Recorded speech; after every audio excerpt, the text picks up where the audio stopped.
প্রায় 2 লাখ সৈন্য, 2800 ট্যাঙ্ক, 380টি জঙ্গি বিমান এবং অত্যাধুনিক সব সমরাস্ত্র নিয়ে ইরানে আক্রমণ করে সাদ্দাম হোসেনের ইরাক। ইরানে তখন ইসলামী বিপ্লব পরবর্তী রাজনৈতিক বিশৃঙ্খলা চরমে, আর এই সুযোগটাই নিতে চেয়েছিলেন সাদ্দাম হোসেন। আক্রমণের প্রথম থেকে বেশ সুবিধাজনক অবস্থানেই ছিলেন তিনি। দখলে নিতে পেরেছিলেন প্রায় 10,000 বর্গ মাইলের ইরানি ভূখণ্ড। কিন্তু সামরিক অভিযান শুরুর 2 মাসের মাথায় সাদ্দাম হোসেন অবাক হয়ে দেখলেন তাদের অগ্রযাত্রা আচমকাই থমকে গেছে। কোথা থেকে আরো 2 লাখ নতুন যোদ্ধা যোগ দিয়েছে ইরানি বাহিনীতে। তাদের হাতে অত্যাধুনিক সমরাস্ত্র নেই, কিন্তু তাদের কেবল প্রতিরোধের মুখে দখলকৃত অঞ্চলগুলোর নিয়ন্ত্রণ ধরে রাখা অসম্ভব হয়ে পড়ছে। সেদিন সামাজিক অবস্থান বা রাজনৈতিক মতভেদ হলে ইরানের সব মানুষ সদ্য প্রতিষ্ঠিত ইসলামিক রিপাবলিকের সার্বভৌমত্ব রক্ষা করতে ঝাঁপিয়ে পড়েছিল পরাক্রমশালী সাদ্দাম হোসেনের দুর্জয় সামরিক বাহিনীর বিরুদ্ধে। তারা এতটাই অক্ষত হয়ে ইরাকের আগ্রাসনের বিরুদ্ধে লড়তে দাঁড়িয়েছিল যে ইরাকের এক কমান্ডার সাদ্দাম হোসেনকে বলেছিলেন, মনে হয় আমরা একজন উন্মাদের সাথে লড়াই করছি, যাদের কোনো মৃত্যু হয়নি। মজার বিষয় হচ্ছে, ওই যুদ্ধে আরব দেশগুলো ইরাকের পক্ষ তো নিয়েছিলই, উপরন্তু বিশ্বের শীর্ষ পরাশক্তি আমেরিকাও ইরাককে প্রত্যক্ষ ও পরোক্ষভাবে সহযোগিতা করছিল। ওয়াশিংটন সাদ্দাম হোসেনকে বিলিয়ন ডলারের অর্থ সাহায্যই শুধু দেয়নি, জর্ডান, সৌদি আরব, মিশর এবং কুয়েতের মাধ্যমে পাঠিয়েছে বিপুল পরিমাণে সমরাস্ত্র।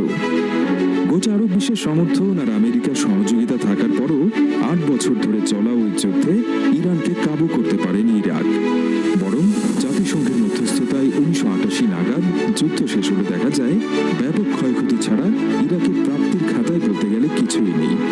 ওই যুদ্ধে ইরানকে ব্যাপক ক্ষতির শিকার হতে হয়েছিল, কিন্তু শেষ রক্তবিন্দু পর্যন্ত প্রতিরোধ চালিয়ে যাওয়ার সিদ্ধান্তে অটল ছিল ইরানের নওজওয়ানরা।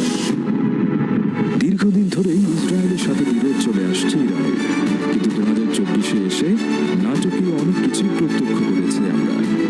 চলতি বছরের 1 এপ্রিল সিরিয়ায় অবস্থিত ইরানি দূতাবাসে হামলা চালিয়ে ইরানের ইসলামিক রেভলিউশনারি গার্ডের 8 কর্মকর্তা সহ 16 জনকে হত্যা করে ইসরায়েল। এর প্রতিক্রিয়ায় প্রথমবারের মতো 14 এপ্রিল ভোররাতে ইসরায়েলে ড্রোন ক্ষেপণাস্ত্র হামলা চালায় ইরান। এরপর গত জুলাইয়ে ইরানের রাজধানী তেহরানে এক বোমা হামলায় নিহত হন ফিলিস্তিনের সশস্ত্র সংগঠন হামাসের রাজনৈতিক শাখার প্রধান ইসমাইল হানিয়া। আর গত 27 সেপ্টেম্বর লেবাননের বৈরুতে ইসরায়েলের বিমান হামলায় লেবাননের শিয়াপন্থী রাজনৈতিক দল ও সশস্ত্র সংগঠন হিজবুল্লাহ প্রধান হাসান নাসরাল্লাহ নিহত হন। একই সঙ্গে মারা যান ইরানের ব্রিগেডিয়ার জেনারেল আব্বাস নীলফরসানো। আর এই প্রতিশোধ নিতেই গত মঙ্গলবার রাতে তেল আবিব সহ ইসরায়েলি শহরগুলো লক্ষ্য করে 180টির মতো ক্ষেপণাস্ত্র ছড়েছে ইরান।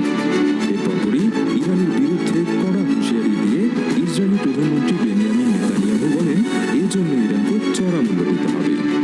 যে কারণে আশঙ্কা করা হচ্ছে দেশ দুটির মধ্যে সংঘাত এবার চূড়ান্ত রূপ নিতে পারে, অর্থাৎ ইরানের সাথে সর্বাত্মক যুদ্ধে জড়িয়ে যেতে পারে ইসরায়েল।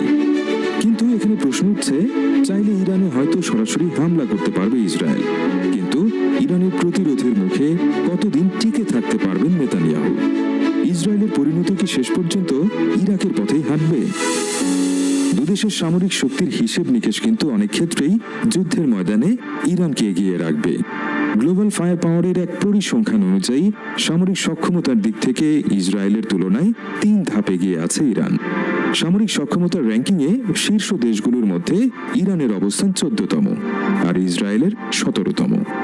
এর বিচারে যাওয়ার আগে ইরানের হাতে থাকা মারাত্মক একটি অস্ত্র সম্বন্ধে একটু জেনে আসা যায়। অনেকে হয়তো জানেন না, ইরান চাইলে পৃথিবীতে 3য় বিশ্বযুদ্ধ বাঁধিয়ে দিতে পারে। হরমুজ প্রণালী পারস্য উপসাগরে অবস্থিত 30 মাইল দৈর্ঘ্যের এই প্রণালীকে ভূরাজনীতিতে বিশ্বের সবচেয়ে গুরুত্বপূর্ণ স্থান বলা যেতে পারে। এই প্রণালী ছাড়া পারস্য উপসাগর থেকে সমুদ্র পথে বিশ্বের সাথে যোগাযোগের আর কোনো পথ নেই। আর এই পারস্য উপসাগরের তীরে অবস্থিত 8টি দেশ পূরণ করছে বিশ্বের মোট জ্বালানি চাহিদার 15%।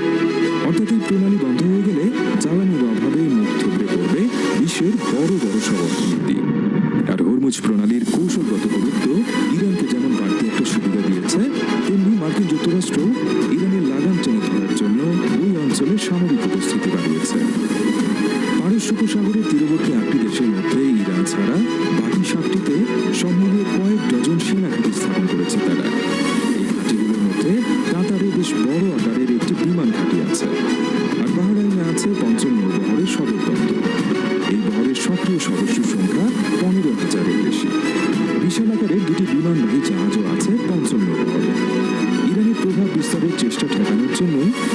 উপসাগরীয় এলাকায় যুক্তরাষ্ট্রের এই বিশাল সামরিক উপস্থিতি। বিশেষ করে শক্তিশালী পঞ্চম নৌবহরের উপস্থিতির ফলে হরমুজ প্রণালীতে ইরানের নৌ ও বিমান বাহিনীর আধিপত্য বিস্তার দারুণ কঠিন হবে। এই বাস্তবতা বুঝতে পেরে ইরানও তার ভূমি থেকে সমুদ্র নিক্ষেপযোগ্য মিসাইল ব্যবস্থা বিনিয়োগ করেছে, যা ব্যবহার করে নিজের সীমানা থেকে এই প্রণালীতে চলাচলকারী জাহাজগুলো হামলা চালাতে পারবে তেহরান। পাশাপাশি ইরানের সঞ্চয়ে আছে বিপুল সংখ্যক জলমাইন, যা ব্যবহার করে অনির্দিষ্টকালের জন্য হরমুজ প্রণালীর 50 কিলোমিটার এলাকা জাহাজ চলাচলে অনুপযুক্ত করে দিতে পারবে তারা। অর্থাৎ ইরান আক্রান্ত হলে হরমুজ প্রণালীর এই কৌশলগত অবস্থান পুরোপুরি কাজে লাগাতে চাইবে তেহরান। আরেকবার ইরান এই প্রণালীর নিয়ন্ত্রণ নিতে পারলে যুদ্ধে যে বেশ সুবিধাজনক অবস্থানে তারা থাকবে তা আর বলার অপেক্ষা রাখে না। যাই হোক, এবার ইসরায়েল আর ইরানের সামরিক শক্তির বিচারে আসা যাক। প্রতিরক্ষা খাতে ইরান ও ইসরায়েল দুটি দেশই দরাজ হস্ত। তবে বাৎসরিক সামরিক বাজেটে ইরানের তুলনায় ইসরায়েল দ্বিগুণেরও বেশি ব্যয় করে। গ্লোবাল ফায়ার পাওয়ারের প্রতিবেদন অনুযায়ী সৈন্য সংখ্যার হিসেবে ইরান এগিয়ে আছে ইসরায়েলের তুলনায়। ইসরায়েলের 6,70,000 সেনার বিপরীতে ইরানের নিয়মিত সেনার সংখ্যা 11,80,000। এর মধ্যে ইরানের রিজার্ভ সৈন্য আছে 3.5 লাখ আর ইসরায়েলের আছে 4,65,000। ট্যাঙ্ক ও সাঁজোয়া যানের দিক থেকেও ইসরায়েলের চেয়ে এগিয়ে আছে ইরান। ইসরায়েলের ট্যাঙ্ক আছে 1370টি আর ইরানের রয়েছে 1996টি। ইসরায়েলের কাছে সাঁজোয়া যান আছে 43,403টি আর ইরানের 65,765টি। আর্টিলারি সক্ষমতায়ও এগিয়ে আছে ইরান। দেশটির রকেট আর্টিলারি MLRS এর সংখ্যা 775টি এবং সেলফ প্রোপেলড আর্টিলারি রয়েছে 580টি। অন্যদিকে ইসরায়েলের কাছে সেলফ প্রোপেলড আর্টিলারি আছে 650টি এবং MLRS বা রকেট আর্টিলারির সংখ্যা 150টি। তবে যুদ্ধ বিমানের হিসেবে ইরানের চেয়ে এগিয়ে আছে ইসরায়েল। ইরানের মোট সামরিক বিমানের সংখ্যা 551টি আর ইসরায়েলের কাছে আছে 612টি। এর মধ্যে ইরানের কাছে যুদ্ধ বিমান আছে 186টি আর ইসরায়েলের আছে 241টি। ইরানের কাছে অ্যাটাকিং বিমান আছে 23টি, যেখানে ইসরায়েলের আছে 39টি। ইরানের প্রশিক্ষণ বিমানের সংখ্যা 102টি আর ইসরায়েলের আছে 155টি। হেলিকপ্টারের হিসেবেও এগিয়ে আছে ইসরায়েল, যেখানে ইরানের হেলিকপ্টার আছে 129টি, সেখানে ইসরায়েলের রয়েছে 146টি। এছাড়া 48টি অ্যাটাক হেলিকপ্টার রয়েছে ইসরায়েলের কাছে। অন্যদিকে ইরানের অ্যাটাক হেলিকপ্টারের সংখ্যা 13টি। তবে পরিবহন বিমানের সংখ্যায় এগিয়ে আছে ইরান। তাদের হাতে এ ধরনের বিমান আছে 86টি। অন্যদিকে ইসরায়েলের আছে 12টি। গ্লোবাল ফায়ার পাওয়ারের তথ্য অনুযায়ী নৌবাহিনীর শক্তির দিক থেকে ইসরায়েলের চেয়ে এগিয়ে আছে ইরান। দেশটির কাছে আছে 101টি যুদ্ধ জাহাজ, যেখানে 7টি ফ্রিগেট এবং 21টি টহল জাহাজ রয়েছে। এদিকে ইসরায়েলের যুদ্ধ জাহাজের সংখ্যা 67টি। এর মধ্যে টহল জাহাজ আছে 45টি। তবে ইসরায়েলের কাছে কোনো ফ্রিগেট নেই। সাবমেরিনের দিক থেকেও ইরান শক্তিশালী। দেশটির কাছে সাবমেরিন আছে 19টি, যেখানে ইসরায়েলের আছে মাত্র 5টি সাবমেরিন।